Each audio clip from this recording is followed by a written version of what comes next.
U.S. Labor Against the War. We have Gene Bruskin representing the labor movement right here. And it's really good to see folks here. We represent 190 state, national, regional, and local labor organizations all over the country with hundreds and thousands and actually millions of workers whose organizations have signed on against this war. Because people who clean the bathrooms in the suites of Washington, this war is not in their interest. People who work in hospitals, this war is not in their interest. Communication workers, these wars, we're talking about more than one here, are not in their interest. And the money spent in these wars is not being spent in the schools. This is a fundamental opposite of what is good for the people of this country. It is not in our national security. It is not in our national interest. It is in the interest of only a few and a class of people.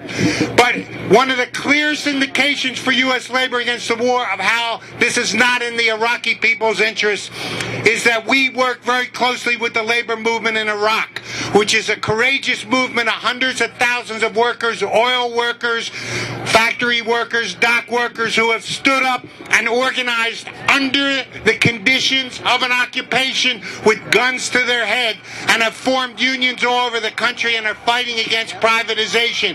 And right now, as we speak, they are threatened with arrest. They have been told by the Ministry of Oil and Electricity that they will be criminally charged if they continue to organize. So we believe that fundamentally the future of Iraq is going to be determined by whether there is any kind of a civil society, whether the workers in Iraq have the right to organize, and we urge you to join WWW U.S. Labor Against War. Work with us to support those people in Iraq that are fighting for the kind of values that we believe in against our own government. Thank you. I'm going to ask that Larry Holmes comes up. He is from Bail Out the People. Sisters and brothers, welcome here. Good morning. We want to thank UNAC and the One Nation people for facilitating this contingent, this anti-war contingent. I want to speak with you briefly about a new front in the anti-war movement that just opened up a little more than a week ago. I believe most of you know about it. How many of you know about the anti-war activists in the Midwest and in the South who were visited by the FBI over the past 9 days? Hands. How many of you participated in some of the demonstrations, I believe, in almost 50 localities? These activists, I believe there are 13 of them, have been given subpoenas to appear before a grand jury. There'll be grand jury proceedings every Tuesday throughout October. Their cell phones and laptops and computers and paper files have been taken away. In many instances, the FBI kicked down the door of some of these folks' home, stayed there all day, threatening them, threatening their children.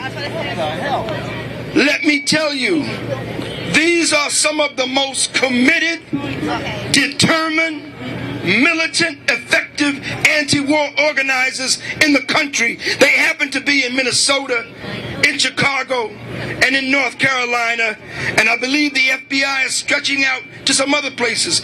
This is not a local Midwest thing. Their orders came from the Justice Department, from Holder, and if Holder knew about it, the White House knew about it. Ooh. Sisters and brothers, we must view this attack as though it was an attack on each and every one of us. Yeah, right. Get that right. In the labor movement, we have a saying: an injury to one is an injury to all.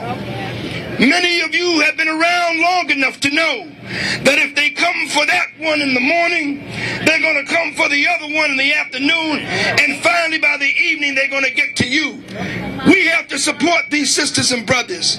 These grand jury hearings are about trying to connect them to so-called terrorist activities.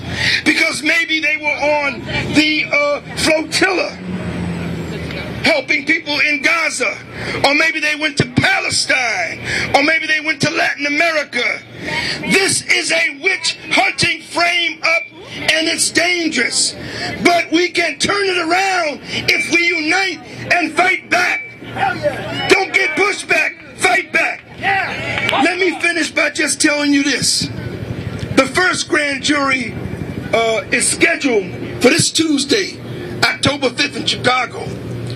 Our sisters and brothers have decided, for principal reasons that we understand and support, that they will not go before this witch hunting grand jury. They will refuse to testify. If that grand jury is not postponed, that means that as early as Tuesday, some of our friends may be going to jail. I'm explaining this so you know how serious and how near this crisis is. We're asking people to come out again on Tuesday. Come out again in front of your federal buildings, in front of your federal courts, and say, stop the witch hunt, stop the subpoenas, stop the grand juries, stop the FBI attack on the movement.